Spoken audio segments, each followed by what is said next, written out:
In today's video, I'm going to teach you how to create recurring tasks in Wrike.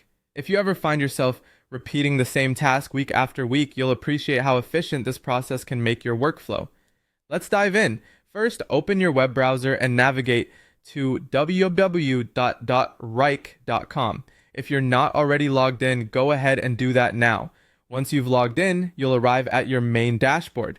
From here, you want to open an existing project or folder where you plan to create your recurring task. This could be a folder for a specific project or a general task list, whatever makes sense for your organization.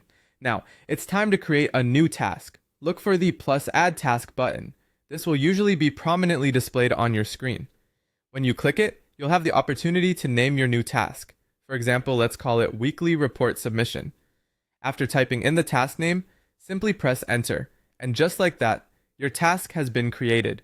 Next, click the task you created to open its detailed view, where the magic happens.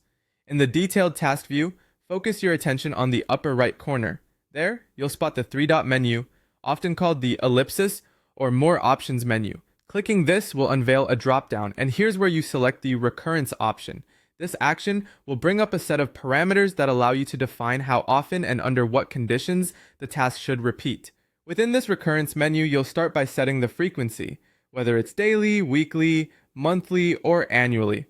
This is a space to align the task cycle with your actual needs. Think about when you need this task to start and choose the start date accordingly. You'll also have to choose an end date or a specific number of recurrences. For weekly tasks, you can even specify which days of the week the task should appear, like Monday or Friday. For more nuanced scheduling, explore the optional settings for time zones and due date rules, ensuring that your tasks align perfectly across different regions or departments. Once you've fine-tuned these settings, click either Create or Save, and your recurring task is set. To confirm that everything is correctly configured, head back to your task list. There, beside your task name, you should notice a small recurring task icon.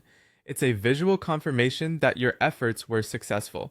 That wraps up the process of creating recurring tasks in Wrike. By saving time and maintaining consistency, you'll find this feature incredibly useful for managing repetitive tasks efficiently.